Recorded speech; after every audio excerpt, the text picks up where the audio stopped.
Good morning. This is Horizon's Middle East and Africa. Our top stories this morning.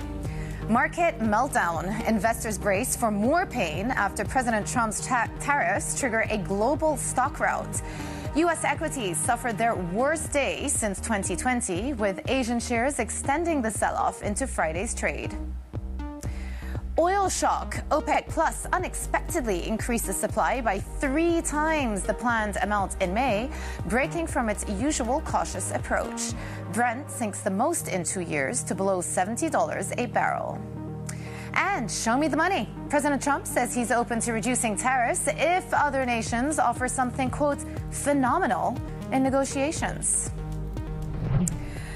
Well, it has just gone 8 a.m. across the Emirates. I'm Jumana Bersachi in Dubai. I don't really know where to start, actually. People are calling it a sell-off, a meltdown, a bloodbath in some situations. Whatever it was not pretty at all yesterday. One of those days that you remember. You really remember days like that. I actually can't recall a day as bad for markets as we got yesterday. Massive pullbacks for these major equity indices all around the world.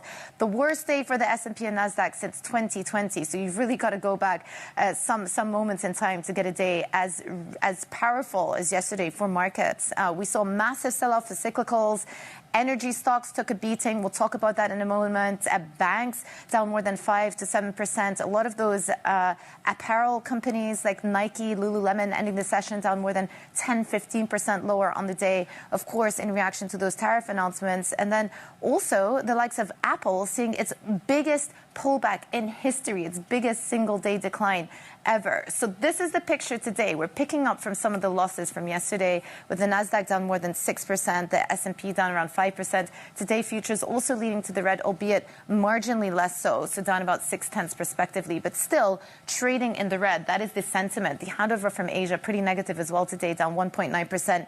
Nikkei still down 3% in trading this morning. Hang Seng down about 1.5%. So still handover, the risk-off sentiment, fears about the global economy persisting in the Asian session today. European futures also leaning towards the red, down 0.6%. This after a major pullback for European markets yesterday too, with the European stocks futures, European stocks close, I should say, the index by the close was down 3%. So a lot of negativity there. But let's just flip the board and see how other assets traded. With all of the volatility in markets, we saw a big spike up in the VIX index. So it climbed 8 points yesterday. We're back to around 30%.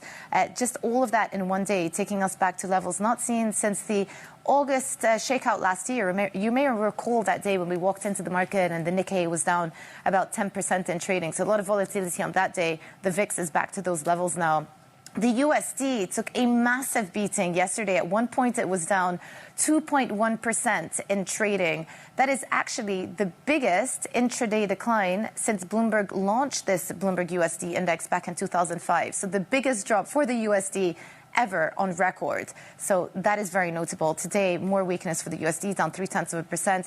Brent, wow, so much going on there yesterday. And it wasn't just tariffs. We also got that surprise, I would say shock announcement out of OPEC Plus to introduce more barrels to the market, 3 times more than the market was anticipating for the month of May. And on the back of that, you saw declines of around 7%. So a massive drop there. We'll talk about the dynamics in that market shortly. But here you can see Brent is trading below $70, and many analysts are coming out actually revising lower their forecast for where Brent is going to end up the rest of this year on back of that OPEC Plus decision and the tariff announcement yesterday.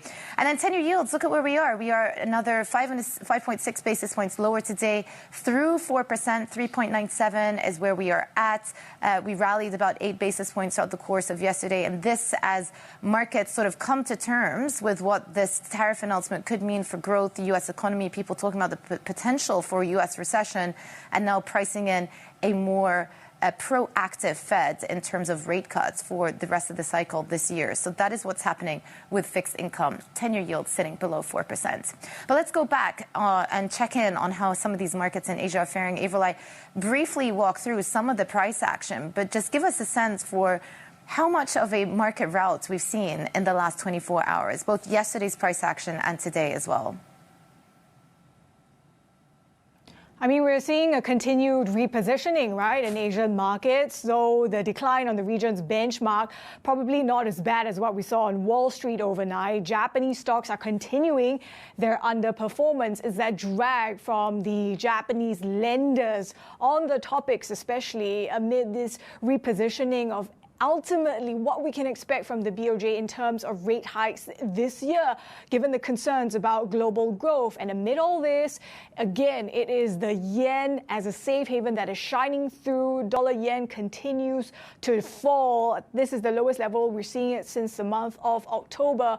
Of course, some of this is to do with the slide in the dollar as well. South Korea stocks are underperforming again. We're seeing the Korean won climbing a little. The country is now waiting for an election date after a ruling on President Yoon's impeachment. We have China, Hong Kong, Taiwan markets. They are shut today. So in terms of the continued assessment of what the tariff war and the trade shock is going to mean for China, we are looking to the renminbi. There are the likes of Jeffries that think that China could actually devalue the renminbi as much as 30% given the tariff risk. But today, among the Asia currencies that are firming up, offshore yuan. Avril, thank you so much. Avril Hong in Singapore. Now, as we were just discussing, oil prices fell as President Trump's tariffs spurred demand fears, and with OPEC Plus making a shock decision to increase output faster than previously announced. Goldman Sachs has reduced its December 2025 Brent and WTI forecast by $5 to $66 and $62 respectively, writing the risks to our reduced oil price forecast are to the downside, especially for 2026, given growing risks of a recession and, to a lesser extent, of higher OPEC Plus supply. The short-term upside risk to prices from lower sanctioned supply has likely also diminished, as OPEC has demonstrated its flexibility to rapidly implement large output hikes. Okay, for more, let's bring in Bloomberg's Middle East energy markets reporter Anthony DePaula. Walk us through the OPEC Plus decision yesterday, because that also came as a bit of a shock to the market, on top of everything that was going on with the tariff fears and what that could do to global demand. Yeah, good morning, Jemana. You're right. Well, that OPEC decision was really kind of the second blow to oil prices yesterday. We were already trading a bit lower, and the way it worked out during the trading day here in the Middle East, the OPEC announcement came hours after people were already digesting the tariff decision, which had happened Wednesday in the U.S., but people woke up to it on Thursday here in the region. So we were already trading lower because of concerns about those tariffs, increasing inflation, hurting economic activity, which is something that we've been dealing with throughout this year, really. Oil has been very volatile already, but staying in that range, and we just kind of went way below that. We lost about 7%, give or take, yesterday because that OPEC increase was much higher than expected. We expected OPEC to kind of roll over the increase that we're seeing here in April, but they went really harder in May. Okay, the question is why? Why did OPEC decide to bring forward the timing of the extra barrel production to the market? Why did they do this now? Yeah, so it had been a long, kind of convoluted formula to bring this oil production back, and really they're bringing up basically three times as much, so 3 months of increase in one, basically. So as you say, bringing that forward, we're still unwinding some of those voluntary cuts that some of the OPEC Plus members have made. And they're looking at inventories, seeing them not as high maybe as they thought. Of course, one of the factors that we've been looking at all along, really, since COVID, has been the recovery of China. That demand there is still sluggish, not coming back as much as they would have wanted to support the market. But we're not seeing that build up in inventories. Perhaps also there's some thinking by OPEC that a lot of the members had been cheating on their quotas anyway, overproducing anyway. So maybe these quotas kind of grow into the production, as you will, for some of those producers. And then there's the idea that they have been losing market share with the Trump administration that wants to increase production. Now, whether that's going to happen or not because of the low oil prices, that's another question. Maybe OPEC trying to forestall some of that by bringing down the price a little bit here. But will this ensure that there's discipline within the group if they've come out with this decision and all of a sudden increase production way more than what anyone had anticipated? What does that do to, one, cohesion and discipline within OPEC+? For cohesion, it keeps people on the same page. So a lot of these decisions are made with cohesion, but now we're kind of seeing a shift away from that. Support the price, keep cohesion to kind of getting oil back in the market so that members are content that they're getting their oil in the market, that they're getting that revenue.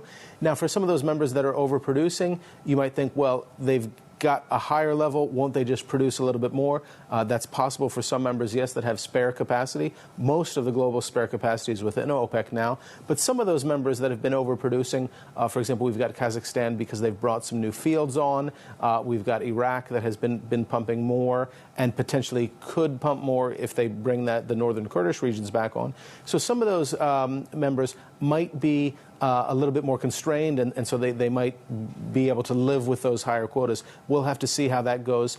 We've always been talking as well about the UAE in terms of their production. They've got a lot of spare capacity, so they could do more and have had some more generous quotas. Yeah. So we'll really have to see if they are able to maintain that cohesion and how countries feel about a new, potentially lower price. Yeah, most definitely. And there we have it on the past year. Oil is down 20%. Bloomberg's Anthony DePaula, thank you so much for bringing us the latest there. Now, President Trump has broadly defended his tariff program despite the stock market meltdown, saying he was happy interest rates were falling and he believes the economic dust will settle. Speaking on Air Force One, Trump also said he is open to reducing the levies if other nations offer something, quote, phenomenal in negotiations. Well, it depends. If somebody said that we're going to give you something that's so phenomenal, as long as they're giving us something that's good. For instance, with TikTok as an example, we have a situation with TikTok where China will probably say, we'll approve a deal, but will you do something on the tariff? Now, Asian shares have also fallen to a two-month low, extending a global sell-off in stocks as President Trump's latest tariff measures drive investors into haven assets. Let's bring in Julius, Baer, Asia Research Head Mark Matthews. Mark, good to have you with us on the show today. You could argue that amongst all of the countries in the world, it is the Asian countries that have got the hardest hit. They're on the shortest end of the straw. Not just China, but I'm talking about Vietnam, Cambodia, Sri Lanka, many economies in Southeast Asia that probably weren't expecting those reciprocal tariff rates to come out as high as they actually did. Are you on the back of this going to downgrade your growth forecast for Southeast Asian economies and Asian economies? Well, each of them are very different. So as much as exports to the United States are important for many of those economies, for many of them, it's not so important. And some of them did manage to dodge the bullet, by the way, like Malaysia. So it really depends on each country. But the one that will be hurt the most undoubtedly is Vietnam, because they have about a $450 billion economy. But last year, their trade surplus with the U.S. was $125 billion. And I don't know if the Americans decided to be particularly punitive toward Vietnam because they see it as a conduit for Chinese exports, which it is, we know that, or if they just decided to apply that formula based on various countries' trade deficits with the U.S. across the board, and Vietnam's is particularly high. I don't know which one it is, but all of their GDP forecasts will be brought down, but in varying degrees.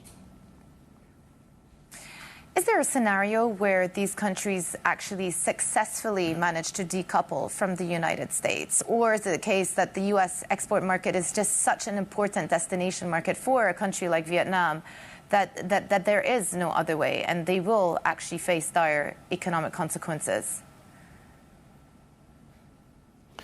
Well, certainly for the next few years they will, because it takes a long time to change these kind of supply chains. But longer term, I think that Asia was already trading more within itself. I mean, China's the #1 trading partner for most countries in Asia already, and this will accelerate that process. So I think, I don't know quite how to answer that. I mean, in the short term, it'll be very difficult. In the longer term, I think Asia is developing into its own self-sufficient and self-contained economic zone. Yeah. What do you think happens with China here, assuming that this reciprocal tariff rate actually does hold? I've seen forecasts of a GDP hit of anything from 2 to 3% over the next couple of years. But of course, that is the starting point. There's room for negotiation. Do you envisage a deal being done on both fentanyl, but also potentially on TikTok sale as well? And do you think that that could be one avenue to bring down the overall tariff rates? Well, you just played that clip from President Trump on Air Force One yesterday, and he did mention TikTok in the rest of that conversation. So seems to be something he wants to use as a negotiating chip. And so, yes, I think that, there are a few countries in the world, I can only think of one, actually, which is Canada, where they've been so offended by these comments about the 51st state, and they're heading into an election that they feel they really have to come up with reciprocal tariffs. And so they've done that on cars yesterday. But most countries in the world, I don't think the people in the countries are really demanding of their politicians immediately some form of retribution to help them recover from this damage to their pride. And so if people remain level-headed, then I think in most instances politicians will sit down at the table and negotiate with the Americans. Now, some parts of the world are in much better standing to do that. Like, I think Europe is in very good standing because they can put services on the table. And But Asia, we're much more fragmented. China doesn't actually have a big service surplus with the U.S., so I think they'll sit down and negotiate. Yeah, I do think they will. Yeah. In terms of what China can do economically to counter the impact of these tariff measures, do you believe that they will go down the route of further fiscal stimulus should the economy require it in order to, one, reduce the impact or cushion the impact of the pain, but two, also continue to deal with some of the structural issues that China are facing right now? Yeah, I think they will. That's why the Chinese market isn't really down very much, because people expect that. As you know, they had been adopting a very austere policy fiscally and monetarily over the last few years. They wanted to take the hard medicine to deal with their structural issues, first and foremost the overhang in the property sector. So the fact they've already taken the hard medicine for quite a few years is good. It means they're more than halfway done. In fact, I think property prices are going to bottom out in China this year. In some of the major cities, they've already started going up. And so already, I think the Chinese economy is kind of bottoming out anyway in some of these major sectors that had been problematic. And there's a greater confidence now in China as a result of things like DeepSeek and BYD and even that blockbuster movie Nejia. When I speak with people in China, I definitely sense there's been a change in confidence. And so that's important too. So yeah, they will stimulate, but I think things were starting to get better in China anyway. Yeah, interesting. Good place to leave it. Mark, thank you so much for coming on our show. Mark Matthews, Asia Research Head at Julius Baer. Thank you. And coming up, how Trump's tariffs will hit some of the world's poorest nations the hardest. That is coming next. This is Bloomberg.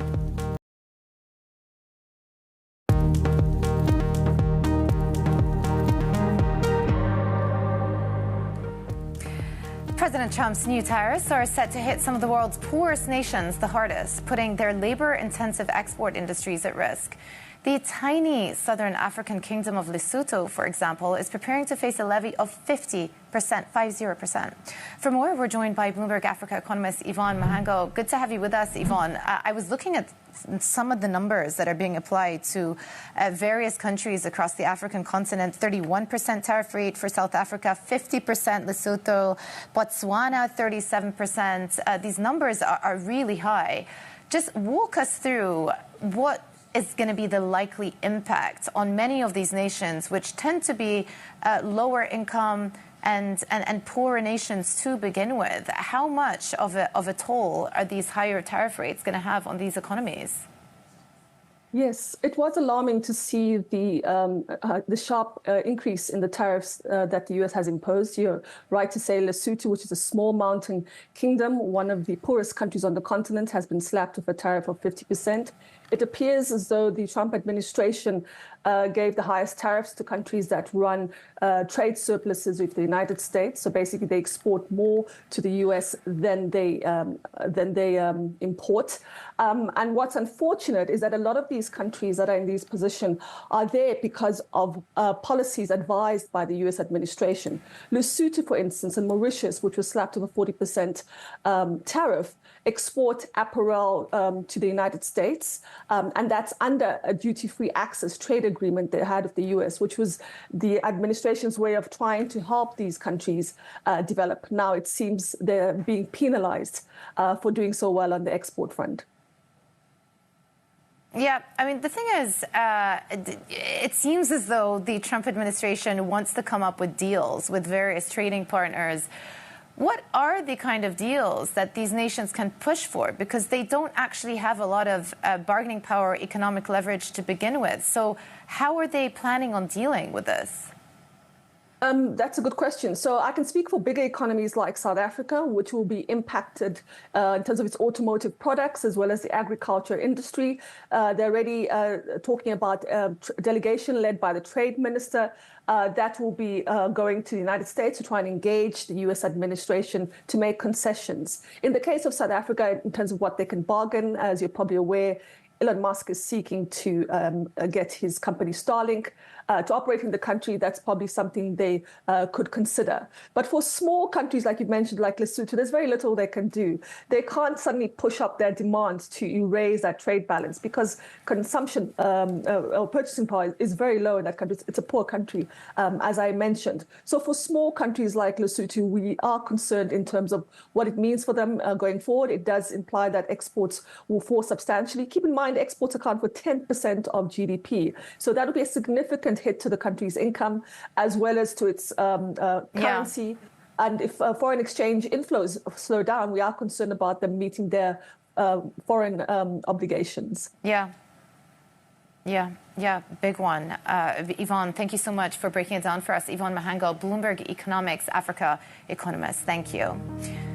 And Yvonne also joined Jennifer Zabazaja for a deep dive discussion on that tariff impact across the continent. In today's Next Africa podcast, you can find it on Spotify, Apple Podcasts, and of course at Bloomberg.com/podcasts. This is Bloomberg.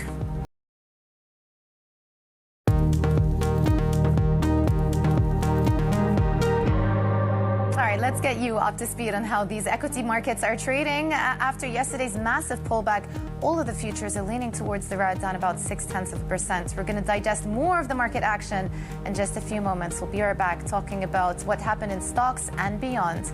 We'll be right back.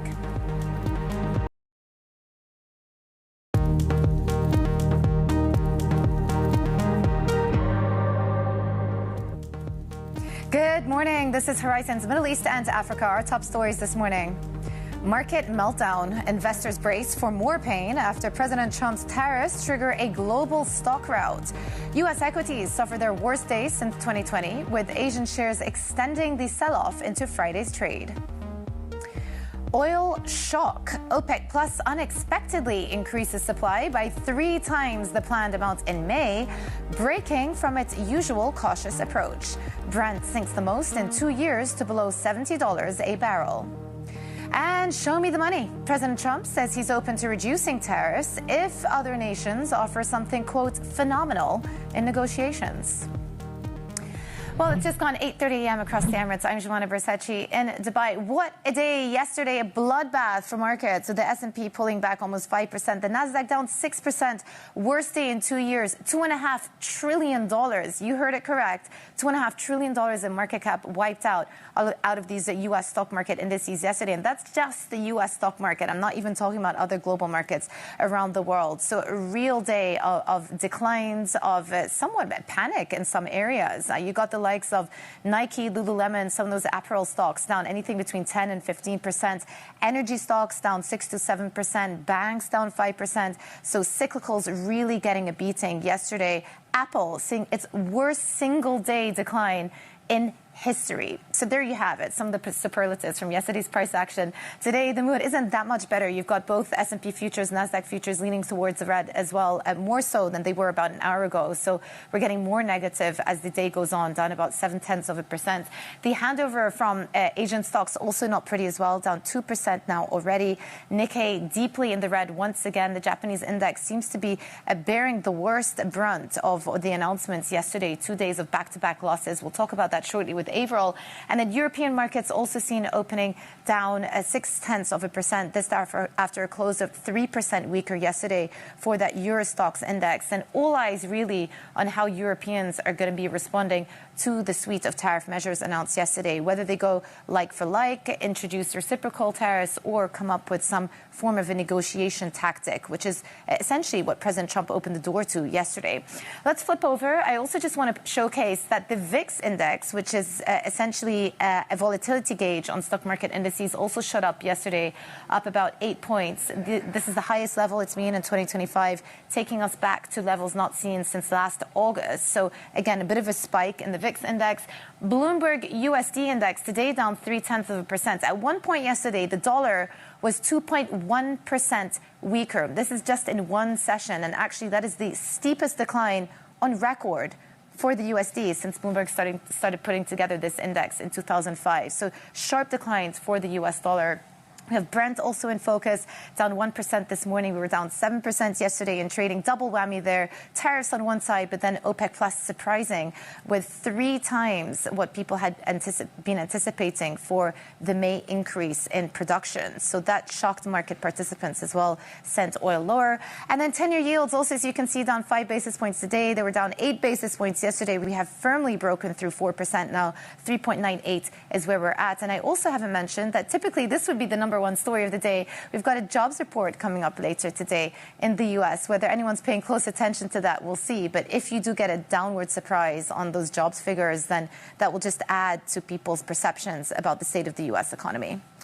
All right, let's also check in on how Southeast Asian currencies are faring. Averill Hong is in our Singapore studio. We were talking about the impact of these tariffs on equities, but of course, currencies also feeling the heat as well. But simultaneously, we are looking at a weaker dollar. So how is this all adding up? Yeah, I mean, Jumana, I talked you through earlier how the Japanese yen and the renminbi are faring, so I thought I'd rake through some of these currencies closer to where I am in the Southeast Asian region. I mean, ultimately, many economists are saying because of the hit from the tariff shock to growth to sentiment, that we could actually see Asia central banks easing more aggressively this year. So weakness in their currencies at the end of the day. But if you look at how the dollar slide today is really helpful for some of them, including the likes of the Vietnam dong, which just a day ago plunged to the lowest levels on record. And there are also some of the outperformances from the likes of the Malaysian ringgit, the Philippine peso, the idea that relatively lower tariff rates could help them be more insulated or even be beneficial for them. But of course, the outlook for central banks is all complicated by these tariffs. What is that going to mean for price pressures upwards and inflation ultimately? I suppose what is quite helpful for them at this point in time is the continued slide in oil prices, Jumana. Yep, and thank you for that, Averill, because that's a nice introduction to our next guest. So let's get more on oil extending its sharp drop and bring in VANDA Insights founder Vandana Hari. It really was a perfect storm yesterday for the energy market. We started off focusing on the tariff impact, what that might mean for the global demand outlook. And then a few hours later, we got this shock announcement from OPEC Plus that they were going to be increasing the amount of production of barrels back to the market by 3 times what people had penciled in for the month of May. Why do you think they decided to do this? And should we be sort of reminiscing about what happened back in 2020 when there was this price oil war that went on between some of the OPEC Plus members? Good morning, Jumana. So why they made that decision, which took the market by surprise, is up for speculation.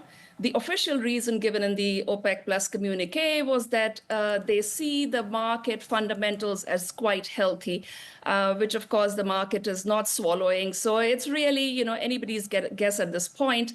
I think the bigger question is, what are the implications of this?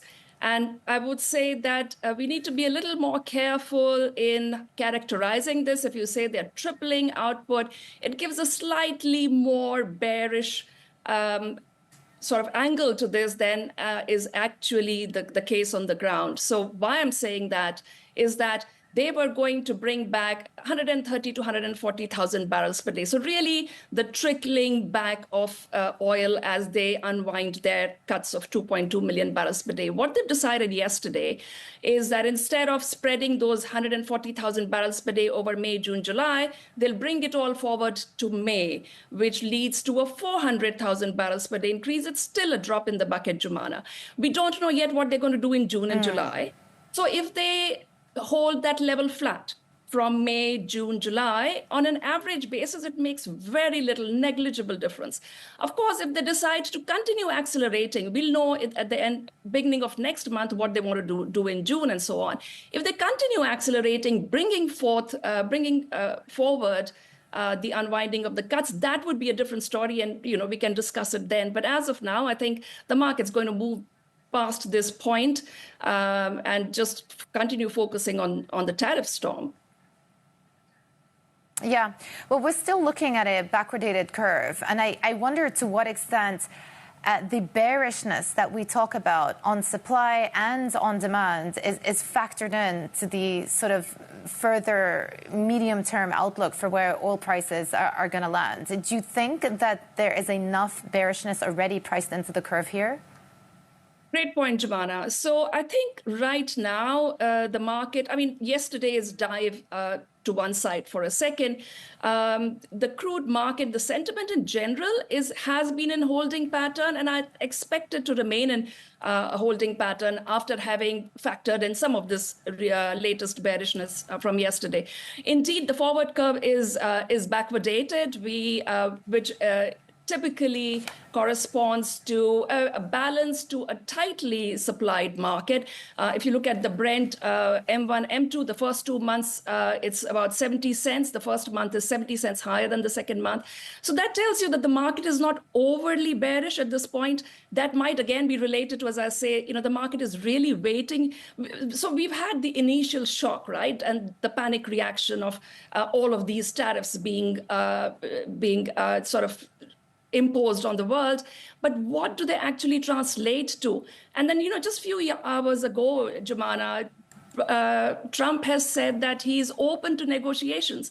I don't think the markets have yet digested that or are responding to that. So, does it all disintegrate into a terrible, bloody trade war across the world? Or, are there sort of compromises and we go back to a semblance of economic growth? I think that's the big question mark yet. Yeah, it sounds to me that you're pretty sanguine on the outlook, Vandana. Do you think that the oil sell-off then has done enough? Are we likely to see some support then for the energy complex here? I do feel crude, for this cycle at least, of shock is nearing its bottom. I don't expect a further dive, and certainly not into the low 60s. As I said, I think the market will wait to see what exactly happens. What are how this unfolds in terms of do the target countries offer compromises and so on. We already know that some of the uncertainty hanging over oil and gas markets has been removed by the Trump administration carving out oil and gas, so that no oil and gas imports by the U.S. are going to be tariffed under this scheme. And that includes Canada and Mexico. That is a big point of relief for the oil markets as well. But then again, I think the dust needs to settle on basically what is the impact, economic impact of all these tariffs. I think it could take weeks, if not months, for the oil market to get a handle on that. Yeah, not just the oil market, every single market around the world needs to get a handle on what this all means. Vandana Hari, thank you so much for joining us today, VANDA Insights founder. And coming up, a look at currency markets after dollar extended its decline and yields on the 10-year U.S. Treasury hovered around the closely watched 4% mark. Mizuho joins us shortly. This is Bloomberg.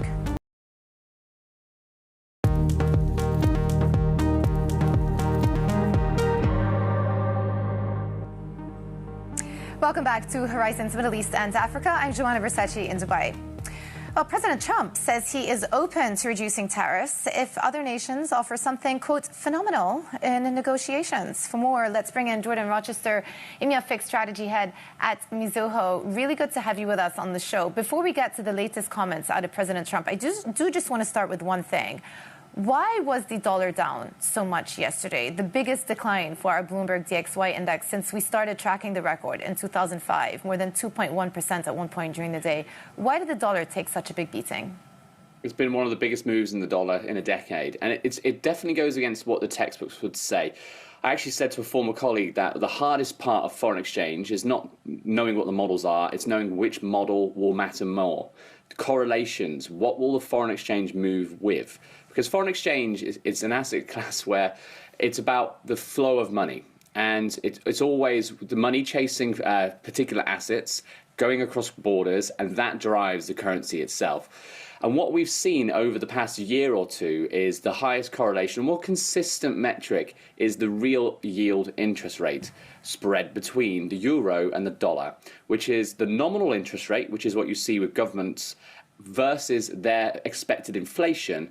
And then you do the euro minus the US version of those real interest spreads. So there's about four things going on in there. And what we saw yesterday is a massive spike in inflation expectations for the US, lowering the real interest rate that US investors can expect to get from their fixed income exposure. And the opposite in Europe, we saw inflation expectations fall, raising the real interest rate that you can expect to get for European investors. That spread widened massively in the favor of the euro, and it suggests that euro should be trading at 112 or even higher. Yeah, so let's just walk through the logic from here as to also the predicament the Fed are in, right? Because all of these research pieces came through yesterday suggesting that the tariff impact will be inflationary, but also growth will take a hit. Which part of the mandate is the Fed going to be more responsive to? The market was quick to say that they're going to be more responsive to the growth downturn and will have to start cutting more this year. If they cut into higher inflation, all of that is still dollar negative, isn't it? You know, you don't need to ask me. You need to ask the man who matters. It's Chair Powell at the Fed, because we need to know where their response function lies. The market believes that the Fed's dual mandate, which is employment and inflation, the Fed leans heavily towards the employment side. So when growth expectations dive like they are, that drives the Fed more than the inflation side. We saw that during COVID. We saw that during Ukraine. Now, the Fed went down a path of saying inflation's transitory and then regretting those words and that framework, really. They held off too long from hiking. And then you had sustained inflation for quite some time and much higher interest rates than this market expected in the last hiking cycle. It looks very much like the 1970s in terms of this could lead to an inflation wave in the US just off the back off a last inflation wave, and that could lead to even higher prices than what we saw, because now you've got pretty strong wage growth as well. But the good news for the Fed is that oil prices are collapsing, and you are seeing that lead to lower inflation forecasts. So I think for the time being, until Chair Powell tells us what he thinks, which does he matter more? Is it inflation? Is it growth?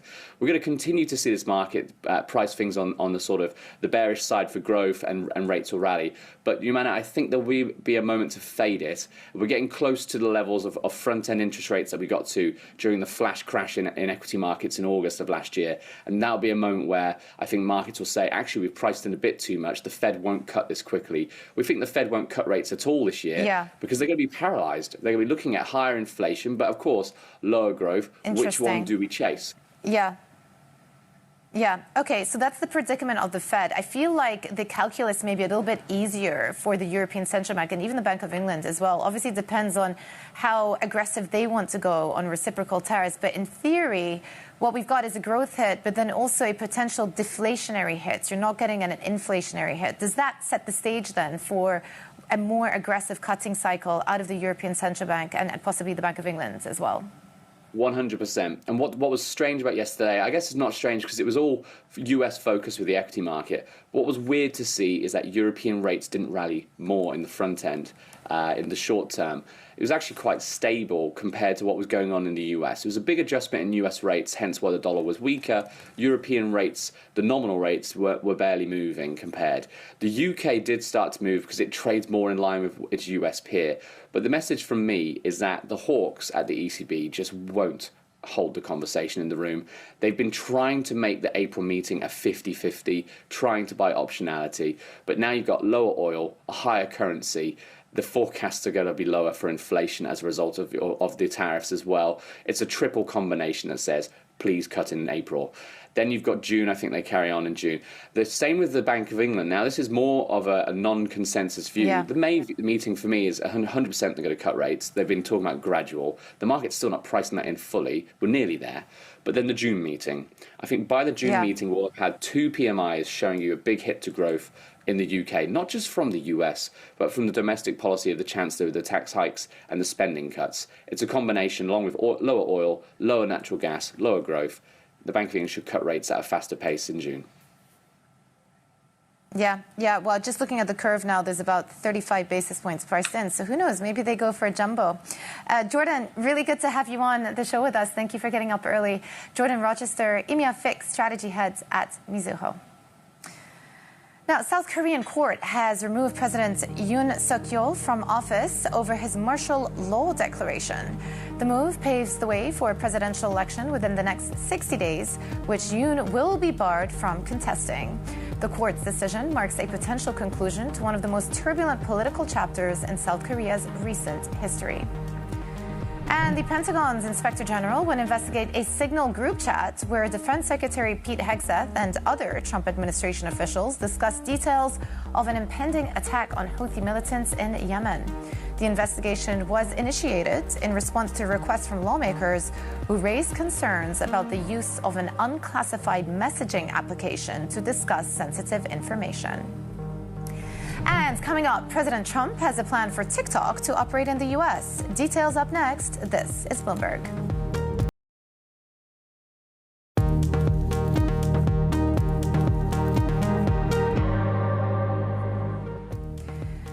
President Trump says the U.S. is close to a deal to spare social media app TikTok from a ban, with multiple investors involved in discussions. Let's bring in our China correspondent, Min Lo, in Hong Kong. Well, Min, we're just one day away from a potential shutdown of TikTok in the U.S. Is the deal going to come in time? Yeah, we'll see whether Trump announces something in time before the deadline tomorrow. But he says that the U.S. is close to a deal. We know that President Trump has met with J.D. Vance, the vice president who is in charge of finding a buyer, before Saturday. And we know that Amazon is one of the companies that had put in a last-minute bid. But we understand from sources that the top contender now is still a joint venture between Oracle and Blackstone and some other investors. They're hoping to acquire a 50% stake in TikTok, leaving ByteDance with just a 20% stake in the company. The remaining 30% will stay with the other existing investors. And of course, Oracle will be able to provide a security guarantee over the security of the US data in that app. And the algorithm, though, we understand in this proposed deal, it will be left in the hands of ByteDance, which will then license the algorithm to the new US venture. Of course, there are still several hurdles that remain, because it's not clear whether the Chinese government or ByteDance had been involved in the conversations so far, whether Beijing will approve of this. Although, of course, Trump has said that he is willing to lower tariffs as a sweetener to Beijing. And there's also the question of whether leaving that algorithm in Chinese hands would face opposition from U.S. lawmakers as well. Yeah, but equally, you talk about some concerns around data privacy. A new fine has emerged now. The EU are looking to fine TikTok 500 million euros over allegedly transferring data from the EU to China. So what do we know about this fine, and who ultimately will end up paying for it? Yes, so we are hearing this from sources that the Irish Data Protection Commission, which is in charge of leading this investigation that's been going on for years, they are likely to announce this before the end of the month, a 500 million euro fine for sending data, European data, to China to be accessed by Chinese engineers. And they're likely to give TikTok a time frame to halt that unlawful data processing. And this isn't the first time that TikTok has run foul of the EU regulations. They were fined back in 2023, 345 million euros for mishandling children's data. But bear in mind, though, that TikTok isn't the only company under scrutiny. The biggest fines handed out by that same commission was given to Facebook and Amazon. But it does complicate that deal because some analysts estimate that the U.S. buyers will have to inherit some 1,500 lawsuits that they estimate TikTok could face, and that would expose the buyers to billions of dollars in litigation costs. Yeah. And that's a big consideration, you've got to think, for those buyers, right? The potential litigation costs that they would be undertaking. Min, thank you so much for the reporting. Okay, quick look at equity futures after yesterday's massive sell-off. Things are still leaning towards the red. We are in for what appears to be another risk-off session. Keep an eye out on the payrolls numbers later today as well. That's it for our show. Daybreak Europe is coming up next.